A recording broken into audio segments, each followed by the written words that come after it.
Bismillahirrahmanirrahim. Assalamualaikum warahmatullahi wabarakatuh. Alhamdulillah alladzi bi ni'matihi tatimmus sholihah. Allahumma sholli wa sallim wa barik wa an'im ala nabiyyina Muhammadin sallallahu alaihi wasallam. Faqala Allahu ta'ala ya ayyuhalladzina amanu taqullaha haqqa tuqatih wa la tamutunna illa wa antum muslimun amma ba'du. Jamaah salat Isya rahimakumullah, kita lajengaken pembahasan fikih salat. Terakhir sampun kita bahas doa yang disunnahkan setelah tasyahud akhir. Doanya adalah menurut riwayat dari Imam Muslim, Allahumma inni a'udzubika min azabi jahannam. Ya Allah, saya berlindung kepadamu dari azab jahannam, wa min azabil qabri, dan dari azab kubur, wa min fitnatil mahya wal mamati, dan dari fitnah atau ujian kehidupan dan kematian, wa min syarri fitnatil masihid dajjal, dan dari kejelekan fitnah atau ujian al-masih ad-dajjal. Kemarin kita sudah bahas makna dari Allahumma inni a'udzubika min azabi jahannam. Ya Allah, saya berlindung kepadamu dari azab jahannam. Sekarang yang kedua, kita minta perlindungan dari wa min azabil qabri, dan dari azab kubur. Jadi para ulama ijma ini kesepakatan seluruh ulama, baik pada masa sahabat Rasulullah SAW maupun kalangan ulamanya tabi'in, generasi setelah sahabat, bahwa termasuk bagian dari akidah Islam adalah meyakini adanya azab kubur. Dan dalil-dalil azab kubur ini adalah pertama dari banyak ayat-ayat Al-Quran, dan yang kedua dari hadis-hadis yang derajatnya mutawatir. Derajat mutawatir ini maknanya rawinya banyak sekali sehingga tidak mungkin tidak sahih. Karena dua dalil ini terjamin sahihnya semuanya, baik dari Quran dan hadis, maka namanya azab kubur menjadi ijma para ulama. Maka kita minta perlindungan yang kedua setelah azab jahanam adalah wa min azabil qabri. Jadi ketika seorang jenazah dimakamkan, maka yang pertama kali terjadi adalah dikisahkan oleh Rasulullah Shallallahu Alaihi Wasallam. Qala Rasulullah Shallallahu Alaihi Wasallam. Rasulullah bersabda, wa zakara qabdha ruhil mu'min. Ketika ruh seorang mukmin dicabut, kemudian orang mukmin ini dimakamkan, faqala ya'tihi atin yakni fi qabrihi, maka kemudian ketika pengantar jenazah sudah bepergian pulang ke rumah masing-masing, didatangkanlah dua malaikat di alam kuburnya. Jadi ini adalah alam kubur atau alam barzah, bukan kuburan. Kalau kuburan ini bentuknya fisik sebagaimana yang kita lihat, tetapi yang disampaikan oleh Rasulullah ini alam barzah, yaitu alam pembatas antara dunia dan akhirat. Terkenal dengan nama alam kubur karena memang mayoritas orang itu dikubur. Sehingga walaupun ada orang meninggal dunia tidak dikubur, mungkin dia dimasukkan ke lautan atau dibakar sekalipun, maka tetap menjumpai alam barzah semuanya. Maka kemudian Rasulullah melanjutkan, fayaqulu, malaikat ini akan bertanya, man rabbuka, siapa Tuhan kamu, wa ma dinuka, dan apa agama kamu, wa man nabiyuka, dan siapa nabi kamu. Fayaqulu, kemudian orang mukmin tadi menjawab, Rabbi Allah, Tuhanku adalah Allah, wa dini al-Islam, agamaku adalah Islam, wa nabiyyi Muhammadun sallallahu alaihi wasallam, dan nabiku adalah Muhammad sallallahu alaihi wasallam. Sehingga orang mukmin akan sukses menjawab 3 pertanyaan ini. Man rabbuka, dijawab Tuhanku Allah. Ma dinuka, apa agamamu, dijawab agamaku Islam. Man nabiyuka, siapa nabimu, dijawab nabiku adalah Muhammad sallallahu alaihi wasallam. Hanya cara menjawab pertanyaan ini dengan keimanan, bukan dengan hafalan. Maka hanya orang mukmin yang mantap keimanannya saja yang dia akan menjawab atau bisa menjawab pertanyaan 2 malaikat ini. Kemudian di akhir hadis Rasulullah mengatakan, fadzalika haitsu yaqulu wahu, maka peristiwa inilah yang diceritakan oleh Allah di dalam surat Ibrahim ayat ke-27. Yusabbitu wahul ladzina amanu bil qawli sabit fil hayati dunya wa fil akhirah. Allah meneguhkan orang-orang yang beriman dengan ucapan yang teguh, baik di kehidupan dunia maupun di kehidupan akhirat. Makna Allah meneguhkan ucapan orang mukmin di dunia dan di akhirat, kata Rasulullah adalah, beliau melanjutkan, fayaqulu rabbiya wa dini al-islam wa nabi Muhammadun. Maksudnya adalah Allah meneguhkan orang mukmin tadi sehingga bisa menjawab pertanyaan malaikat mungkar dan nakir tadi, sehingga selamat dari azab kubur.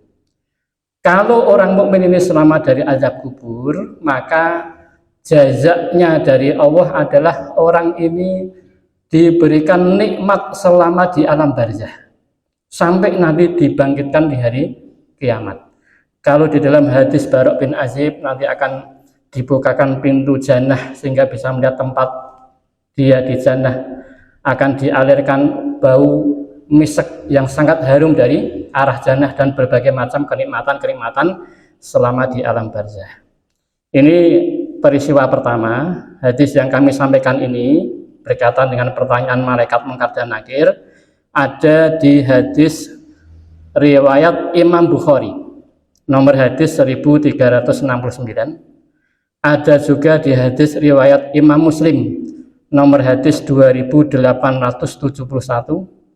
Ada juga di hadis Imam At-Tirmizi nomor hadis 3120. Kemudian hadis ada juga di Sunan An-Nasai nomor hadis 2057. Ada juga di Sunan Imam Ibnu Majah nomor hadis 4269. Ada juga di Sunan Imam Ahmad, Abu Dawud, sehingga ada banyak sekali ulama yang meriwayatkan hadis ini. Sehingga tadi disampaikan derajatnya sampai mutawatir, termasuk yang mengeluarkan dan mentakhrij ini sekian banyak ahli hadis. Ini menunjukkan bahwasanya para sahabat dari kalangan sahabat Rasulullah Shallallahu Alaihi Wasallam berkaitan dengan masalah ini sudah ijma, karena memang sabda Rasul berkaitan dengan ini jumlahnya puluhan hadis, bahkan mungkin bisa mencapai level ratusan hadis yang berkaitan dengan kisah-kisah berkaitan dengan fitnah kubur, azab kubur, dan nikmat kubur. Kemudian jamaah rahimakumullah, bagi orang-orang yang tidak bisa menjawab pertanyaan atau dia masih membawa dosa yang belum diampuni oleh Allah Subhanahu wa taala, maka masih punya potensi dia diazab kubur. Jadi Imam Ibnu Qayyim Al-Jauziyah mengatakan, kalau ada hamba Allah meninggal dunia dalam keadaan masih ada dosa yang belum terampuni oleh Allah Subhanahu wa taala, maka masih ada potensi dia mendapatkan azab kubur.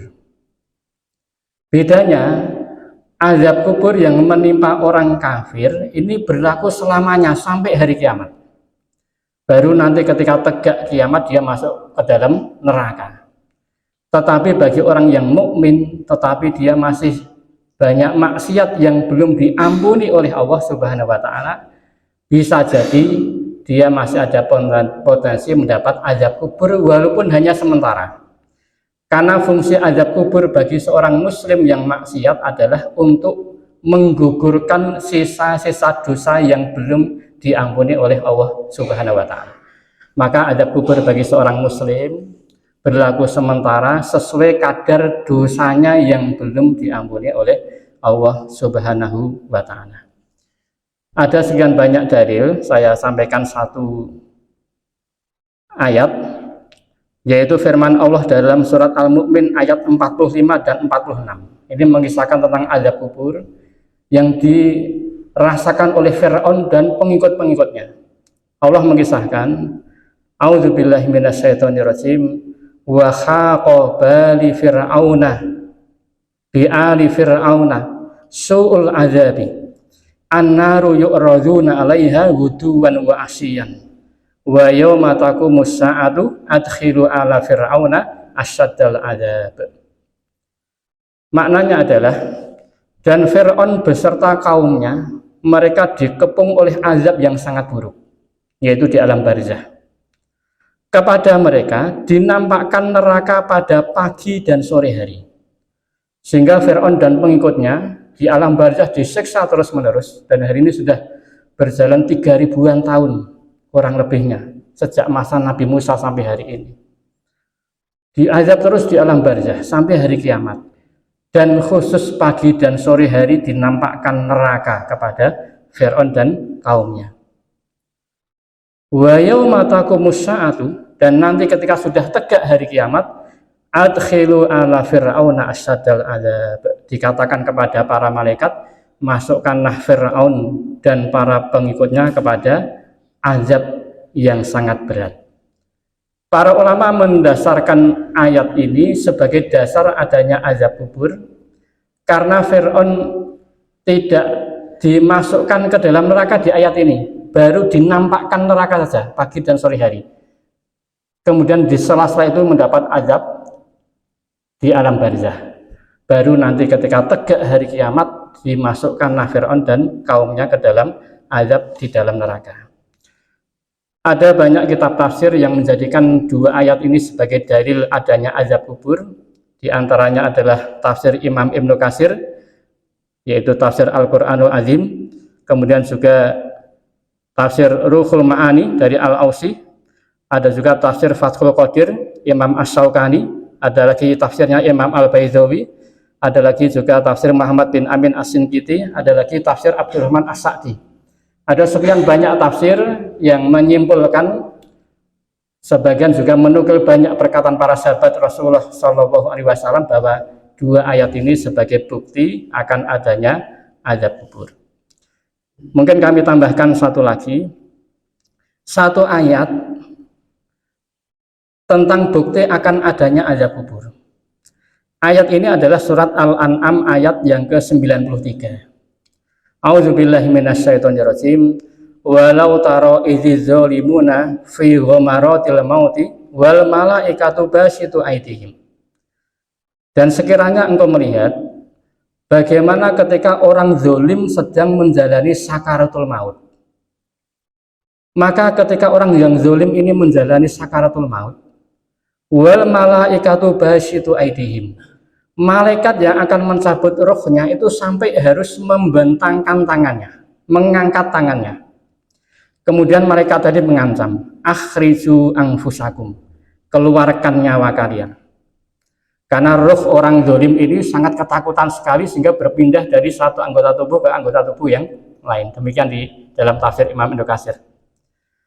Kemudian malaikat mengancam lagi, al yauma tujzauna azabal hun, pada hari ini sudah disediakan untuk kamu azab yang menghinakan.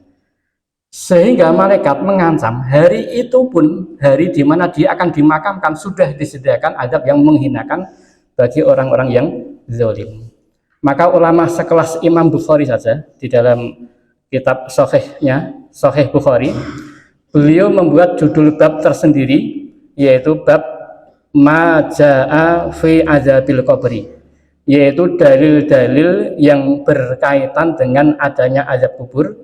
Nanti bisa kita buka di kitab Sahih Bukhari, dan beliau menyampaikan salah satu dalil adanya azab kubur adalah ini, yaitu surat Al-An'am ayat ke-93.